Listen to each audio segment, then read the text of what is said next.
¿Cómo les va? ¿Cómo están ustedes? Aquí estamos arrancando esto que iniciamos hace ya 10 programas. Este es el capítulo 10 de Quiero un Zoom, que llegó con esta modalidad en plena pandemia. Esta aplicación que ha tenido un éxito, se ha instalado, que ha tenido su momento de esplendor, sobre todo en esta pandemia. Y aquí estamos, compartiendo como cada miércoles con los distintos temas que vamos compartiendo. Hemos atravesado por la política, por el deporte, por la cultura. Hemos hecho distintos Zoom. Y hoy tenemos la posibilidad de hablar y de invitarlo a que comparta este Zoom, este programa, a presidente de la Sociedad Rural de Bolívar, a Fernando Alzueta, porque siempre se plantea, hemos planteado cómo ha afectado, cómo ha impactado la pandemia de lleno en cada uno de los sectores, en cada uno de los segmentos, en cada uno de los rubros. Y el tema del sector agropecuario es todo un tema, pero no solamente la pandemia, hay un montón de cuestiones para transitar, para dialogar y para compartir con todos ustedes. Lo veo allí a Lisandro Chehuolca, lo saludo, lo veo a Santiago Elizondo, a Martín Perdigón en Gampilleta, seguramente se van a ir sumando a lo largo de este Zoom, pero nos metemos ya de lleno, directamente lo saludamos a Fernando, le damos la bienvenida y bueno, gracias Fernando por compartir este Zoom, sobre todo para poder plantear y interiorizarnos sobre algunos temas que van a ser de mucho interés, me parece, de cara al futuro. ¿Cómo va? Bueno, ¿cómo andan? Buenas noches. Bien, conforme con estas nuevas aplicaciones. La verdad que nos han enseñado, los que estamos un poquito lejos de la tecnología, nos han hecho otra vez empezar a trabajar en esto lo que es que yo creo que vino para quedarse y está muy bueno. La interacción y la conexión que podemos tener hoy en varios grupos de trabajo a la vez y con charlas virtuales y un montón de cosas, la verdad está muy bueno. En eso estoy muy contento cómo se ha aplicado esta tecnología. Bueno, el agro, Fernando, aprovecho para saludarte, ¿no? Pero el agro, digo, es uno de los sectores que inmediatamente empezó a aplicar justamente estas tecnologías porque fue uno de los que no paró de trabajar, digamos, durante todo este tiempo y irremediablemente se tuvo que adaptar a Zoom y a otras plataformas parecidas, ¿no? Sí, la verdad fuimos uno de los sectores privilegiados en este sistema. Con la pandemia el agro no paró, es por como es su trabajo y todo, no se puede parar, puertas adentro, se siguió trabajando lo más normal. Y bueno, también ahí nos damos cuenta de lo que es la elaboración y lo que es de las materias primas, y que el mundo necesita alimentarse, y bueno, por eso el campo no puede parar. En eso creo que se ha visto, y se ha visto bien visible de lo que es cuando el campo tiene que estar no solamente tranqueras adentro, sino tranqueras afuera, a abastecer al mundo. Y bueno, se vio que, bueno, por eso no se paró, con un montón de protocolos. Y yo creo que lamentablemente lamentamos lo que han sufrido algunos comercios, de estar tanto tiempo cerrado. La verdad es muy destructor para la economía. Creo que ayer fue el presidente Alberto Fernández, ayer cuando se cerró el acuerdo de la deuda, tuvo palabras de elogio hacia el sector del campo, hacia el sector del agro. ¿Crees un poco, Fernando, que va a haber un acercamiento o que tienen claro todos las partes que el sector agropecuario será fundamental, clave y quizás vital para el post-pandemia que se viene en la recuperación de la economía? Sebastián, no te quepa la menor duda. El campo es, hoy por hoy, en 6 meses uno planta una semilla y en 6 meses está exportando. El mes pasado se exportaron un poco menos en cantidad de millones de dólares por el tema del COVID, y porque los puertos no están trabajando a full, y otro tema de lo que perjudicó grande fue la bajante del Paraná, pero se exportaron 11.000 millones de dólares, de los cuales sacar cuenta que el 30%, para hacer un número rápido, directamente entra a las arcas del Estado. O sea, es una locura estar peleados con el campo. Yo creo que y no le cabe en ninguna cabeza de ningún político en el mundo. Nunca he visto que un gobierno esté peleado con el campo. Yo creo que tiene que haber señales más fuertes. También hay señales fuertes de alguna ala dura, pero bueno, es la famosa grieta que siempre va a estar, y lamentablemente, porque yo creo que ahí el presidente tiene que poner cartas en el asunto y bajar la espuma, porque no es bueno que algunos todavía sigan, funcionarios o no funcionarios del gobierno, sigan echando nafta al fuego. Pero bueno, lo más importante que hoy el que manda es el presidente, y yo creo que el presidente se ha dado cuenta con un montón de medidas que está dando, y bueno, no esperemos mucho más con baja de retenciones, etcétera, etcétera, pero yo creo que hoy tiene que dar un mensaje un poco más fuerte al sector del campo, y empezar a transitar por un camino de paz, y basta de grieta. Y bueno, pero la grieta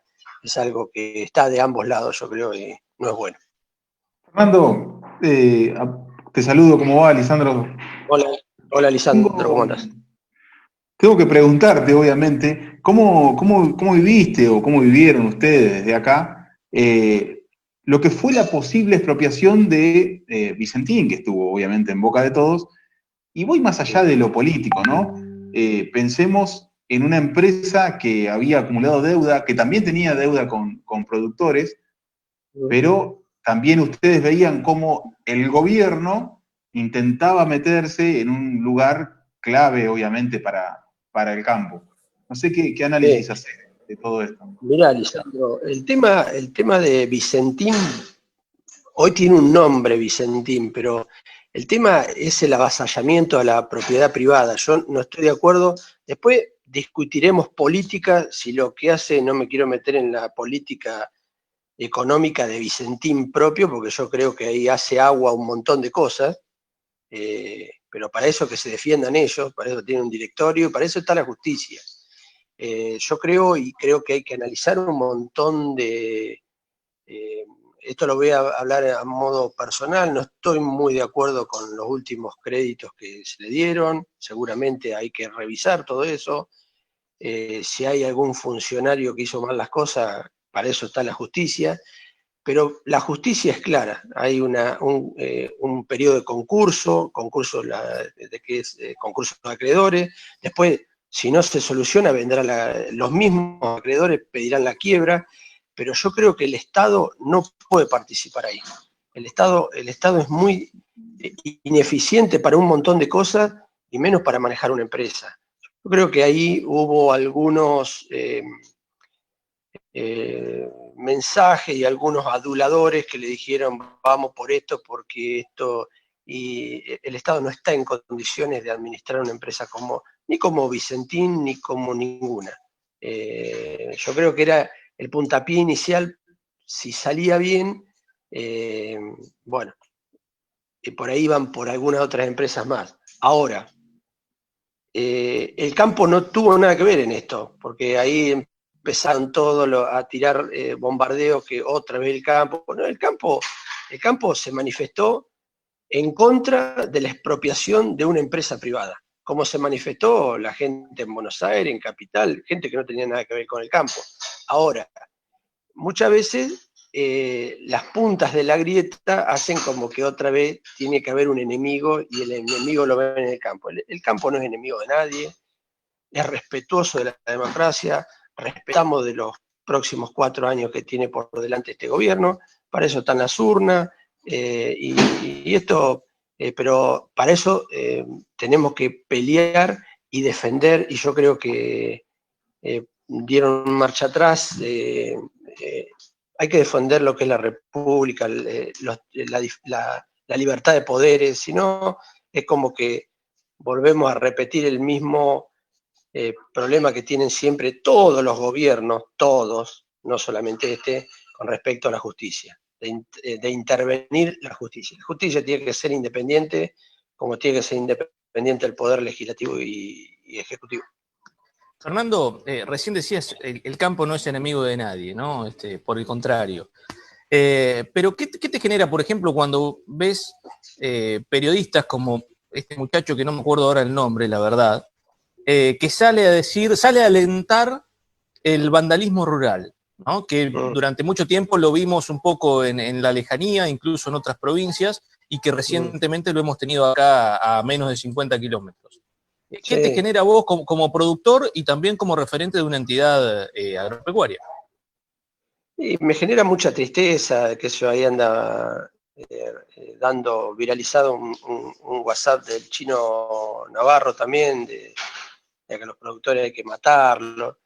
Es muy triste eso, es muy triste, pero es muy triste de ambos lados. También hay mucha generación de violencia de ambos lados. El tema es que cuando es del Estado es preocupante, porque el poder que tiene el Estado con su estructura publicitaria, periodista y todos sus laderos, sus famosos trolls, es muy dañina. Yo creo que ahí sí tiene que participar el presidente para poner paño frío, o un intendente en la localidad, o un gobernador tiene que poner paño frío y decir, no, nosotros no estamos de acuerdo. Y en eso todavía falta un toquecito de decir, no, nosotros no somos enemigos del campo. Hoy, en la Argentina, a ver, no podemos producir, ¿qué vamos a hacer? Relojes, calculadoras. Hoy el campo está, sería muy pedante decir que es el motor más importante de la economía del país, pero es uno de los motores, de los 2 o 3 motores que tiene el país para salir adelante rápido. El campo, el turismo, bueno, y no te quedan muchas cosas porque con lo que es fabricación de otros elementos, hoy por hoy hay países que no podemos competir, no podemos poner ni... Después sí podemos hablar de lo que es la industrialización de nuestros productos, eso sí, pero hasta ahí.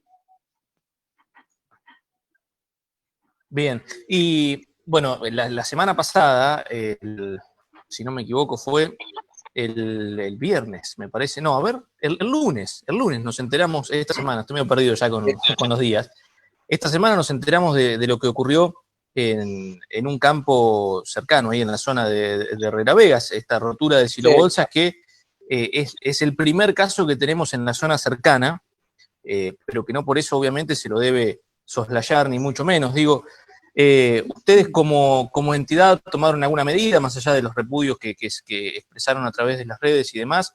Digo, ¿existió alguna reunión, por ejemplo, con Patrulla Rural o con los propios municipios en torno a empezar a poner el foco un poco en esas cuestiones, ¿no? Porque puede ser un problema enorme si esto se multiplica.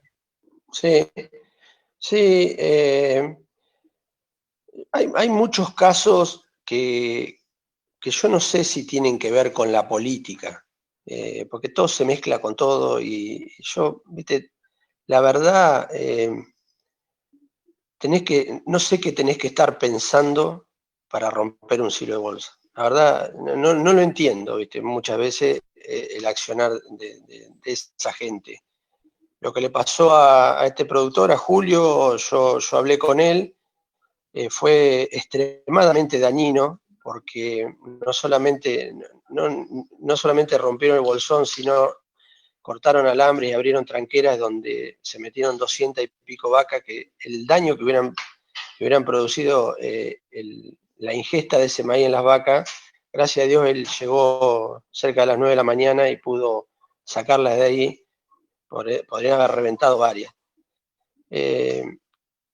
Pero con respecto a eso estamos trabajando, tenemos un mapa que ahí se organizó con Carvap y las patrullas rurales, donde le pedimos a los productores que digan dónde están georreferencialmente sus silos bolsa. Entonces por ahí tenemos un poquito más de rapidez, porque el tema que muchas veces llegar a detectar dónde están todos los silos bolsa y eso no es fácil.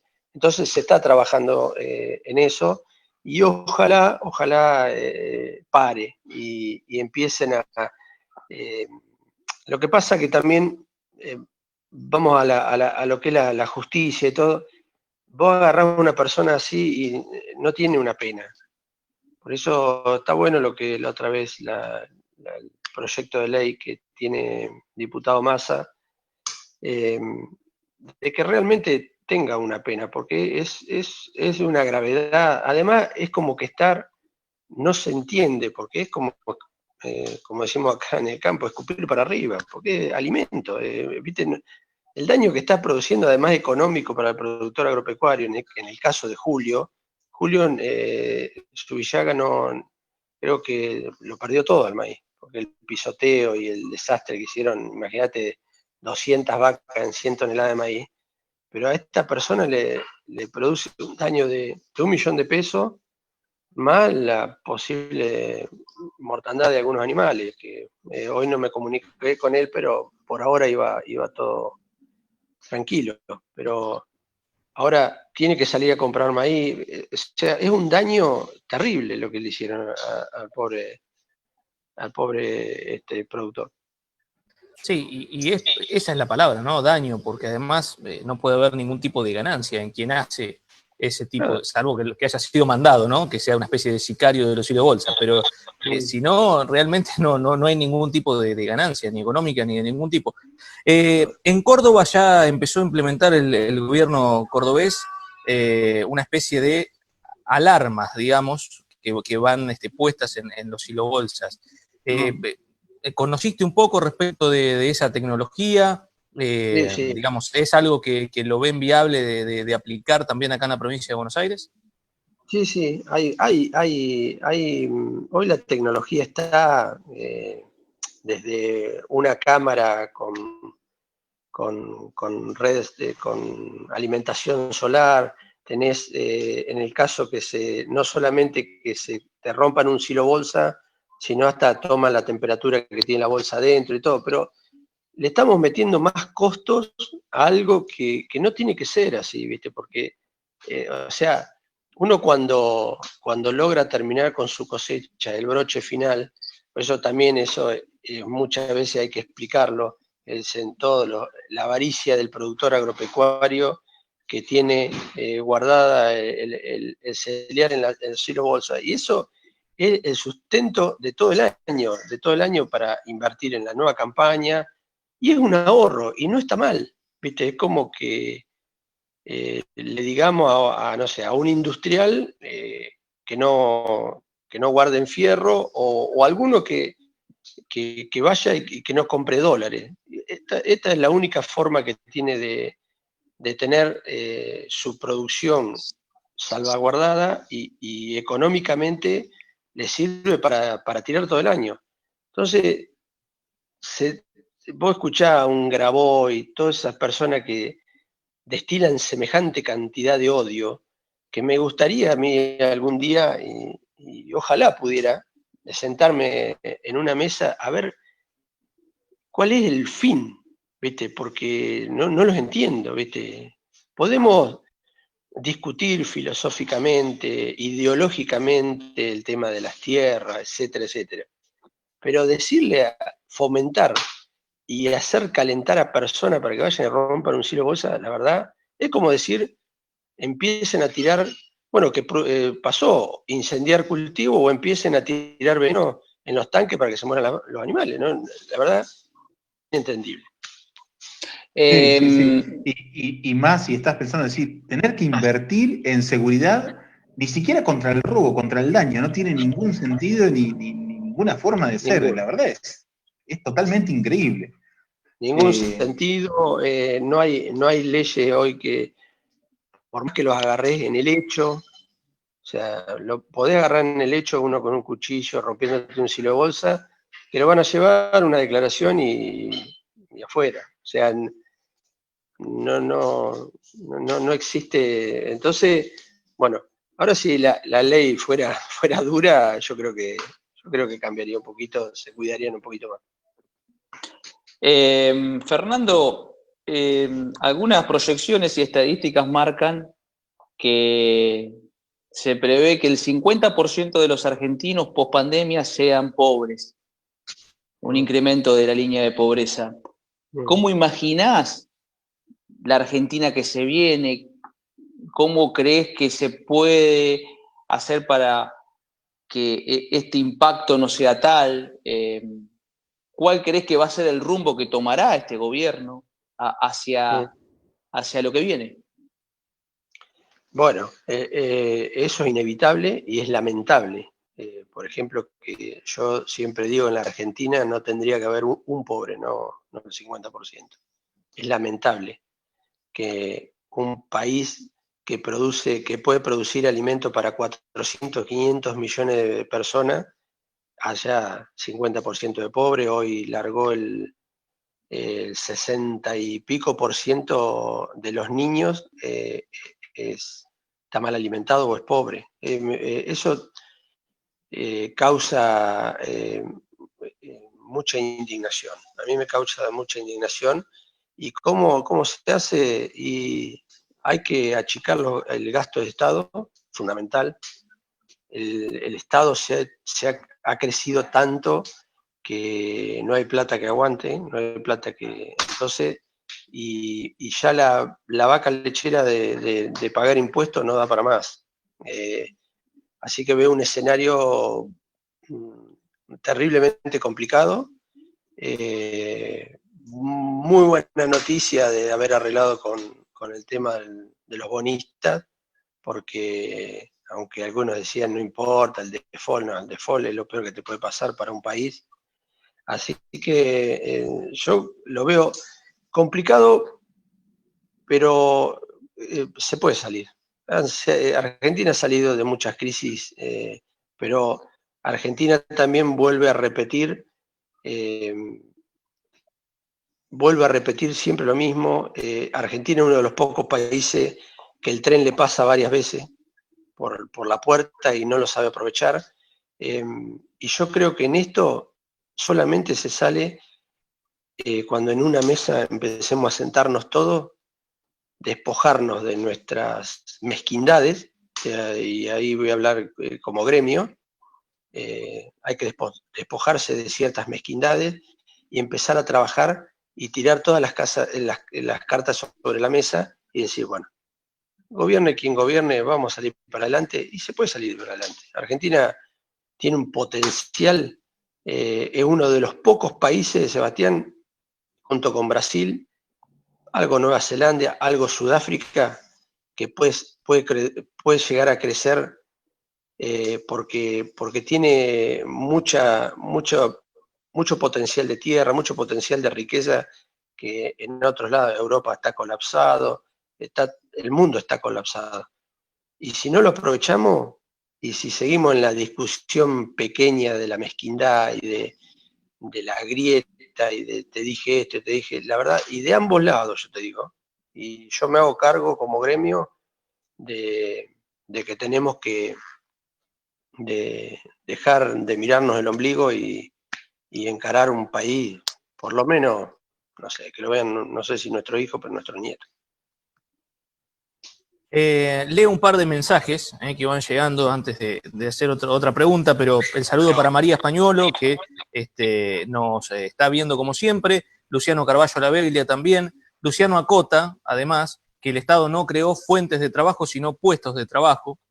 Y te iba a preguntar, Fernando, ¿no? Porque vos decías hay que achicar el gasto del Estado, pensando en términos de pobreza estructural prácticamente, que va a tener Argentina, si no la tiene ya. Y sin embargo, el gasto del Estado, la gran mayoría tiene que ver con subsidios, justamente, supuestamente para quienes más lo necesitan, ¿no? Como se dice habitualmente. Cuesta encontrar, cuesta encontrar la vuelta a esa cuestión, a esa cuestión de, en lugar de generar subsidios, generar empleo para la gente, porque es algo que no pareciera tener una resolución demasiado rápida como para que el Estado pueda achicar ese gasto. Pero es fácil. Para mí es fácil. O sea, vos cuando, para generar empleo, le tenés que dar la oportunidad a la empresa para que emplee, pero vos, cuanto más empleados tenés, más lo castigás. Entonces vos tenés que hacer, o no sé, un modo que las cargas sociales no sean las mismas de la persona que tiene 3 empleados al que tiene 30 o que tiene 300. Vos tenés que achicar ahí. O sea, vos cada vez las cargas sociales son más pesadas. El tema de los subsidios, hay personas con subsidios que tienen ganas de laburar, que tienen ganas de insertarse en el laburo formal, pero si vos los tomás, se les cae el subsidio. Entonces, yo creo que ahí el Estado tiene que implementar algo que te diga, bueno, tómalo, yo me hago cargo de lo que le estoy pagando de subsidio, te lo rebajo en cargas sociales, y si vos, yo creo que a una persona que yo tomo y es un buen empleado, yo no lo voy a dejar ir. Entonces, paulatinamente, de a poquito, vas cambiando ese subsidio y te lo vas haciendo cargo vos como empresa. Pero de esta manera, de tener semejante cantidad de subsidio, y lo peor es la fuente de laburo. O sea, se están acostumbrando familias enteras a no trabajar, a recibir, a esperar el día X, el subsidio tal, el IFE, el plan joven, plan concubino y así, de esa manera no sale un país. Eso quédate bien tranquilo, que de esa manera tenemos que copiar países que han salido de esta. Países que han tenido, que han estado en peores circunstancias como nosotros, por ejemplo, una guerra, y han salido. ¿Por qué no copiamos de eso? ¿Por qué tenemos que copiar lo malo? Y entonces viene un Estado y dice que no, y seguimos en el mismo círculo de los subsidios y cada vez más subsidios, y eso genera cada vez más pobreza, y eso genera que las empresas cada vez miremos con recelo de empezar a achicarnos, es decir, bueno, teníamos 10 empleados y tenemos 8 y tenemos 7, y le tenemos miedo al fin de cuando los días 10 tenemos que depositar las cargas sociales. Entonces es un círculo muy perverso que si eso no hay una reforma de lo que es laboral, además de los gremios, el tema de los gremios es muy complicado acá en la Argentina, entonces, viste, está muy podrido todo como para querer de un día para el otro hacerlo esto que funcione, pero algún día tenemos que empezar. Y el tema del aumento del Estado son todos los gobiernos. Yo no he visto un gobierno que diga vamos a bajar el costo de Estado. Ninguno. Te aprovecho para consultarte sobre un país que conocés y que hoy es el boom Uruguay, ¿no? ¿Cómo interpretás vos lo que está pasando con Uruguay, en donde nos hemos enterado hace poquito que, por ejemplo, en el consulado de Uruguay en la Argentina, hasta 8 meses de demora para entrevistar a argentinos que quieren ir a Uruguay o que están interesados en radicarse, ya sea con empresas, ya sea para vivir? ¿Por qué pasa lo que pasa con Uruguay? Sin entrar en comparaciones, porque demográficamente son situaciones muy distintas, pero ¿por qué Uruguay se está ubicando en una escena, en una primera escena, en una escena de privilegio en donde muchos hablan de Uruguay? Mirá, te lo contesto fácil, porque tiene, tampoco todo lo que brilla es oro, ¿viste? Yo hace 20 años que conozco Uruguay, pero ¿sabés lo que tiene, Sebastián? Algunas políticas de Estado. Pasan de la izquierda a la derecha sin mayores traumas. O sea, había gente que ¿cómo es? A Pou. Bueno, no, el anterior, ¿cómo es? Tabaré Vázquez. No me sale. Tabaré Vázquez. No, a Mujica. Mujica. Ah, Mujica, Mujica. Mujica a la derecha no lo quería. Ahora Tabaré Vázquez o Lacalle no lo quiere la izquierda, pero no son traumáticos, no es como acá peronismo y radicalismo, ¿no? Izquierda y derecha, un odio visceral. Allá, Mujica en ningún momento se le ocurrió pelearse con el campo, en ningún momento, y él defendía un montón de cosas, había cosas que no le gustaban de algunas cosas del campo, pero en ningún momento dijo, me voy a pelear con el campo. Lula da Silva, en un congreso, en el congreso, en el G20 o en el G8 o en alguno de esos, cuando terminó de hablar él, se sacó la camisa y abajo decía, consuma carne brasilera. ¿Me entendés? Nosotros, ¿qué hicimos en el 2006? Cerramos la exportación. y eso que la carne brasilera es malísima, ¿no? Mirá si fuera buena. Y ahora se está mejorando un montón, pero ahora, ¿qué hizo Uruguay? Uruguay dijo, ajá, nos metemos los nichos que no ocupó Argentina, nos metemos nosotros. Cuando vamos a los mercados, gracias a Dios ahora se está creciendo bastante, pero cuando vamos a los congresos, a todo lo que es todos los congresos de carne, vos ves el stand brasilero, bueno, un monstruo, el stand uruguayo, y te da envidia sana. Cuando vos decís, Uruguay es más chico que la provincia de Buenos Aires, y nosotros tendríamos, sin envidiar, no tendríamos por qué estar envidiándolo a ellos, pero ellos tienen políticas de Estado. Brasil tiene políticas de Estado. Paraguay, que nosotros despectivamente muchas veces, los paraguayos, los Paraguay, hasta hace, bueno, ahora creo que lo superamos de nuevo, hasta hace 2 o 3 años, Paraguay exportaba más carne que Argentina. Y eso no puede ocurrir. Acá la Argentina tiene producción como para exportar y como para que no se resienta el mercado local. Para nada, ni en precio, ni en calidad, ni en cantidad. Pero mientras no hagamos un pilar de políticas de Estado, y eso lo he hablado con gente de la gobernación, con gente de la nación, con gente municipal, también acá a nivel Bolívar tiene que haber 10 políticas de Estado que nadie puede sacarle los pies del plato y que vamos a estar todos de acuerdo. La oposición, el gobierno, el campo, la industria, el comercio, y lo tenemos que firmar. Y esto no se tiene que borrar por más que suba uno, suba el otro. Pero acá es como que el que sube, lo anterior no sirvió nada, y así se nos van pasando los años y la estamos viendo pasar. Bien, Seba, ahora ya Sí. este bloque medio que está consumido casi, ¿no? Nos quedan 3 minutos, Sí, pero me gustaría charlar un poco con Fernando también de lo que va a venir en términos de la sociedad rural y la expo rural, si se va a poder hacer, cuándo, cómo, qué vienen hablando. Pero eso, ¿vos tenés un ratito más, Fernando, como para quedarte un poquito del bloque que viene? Lo que usted quiera. Bueno, si les parece, hacemos en el próximo bloque. Sí. Hacemos una pausa y le robamos otros 10 minutitos a Fernando en el próximo bloque para hablar de todos esos temas. Me parece fantástico. Me quedo. Dale, me parece fantástico. Exactamente son 19:43.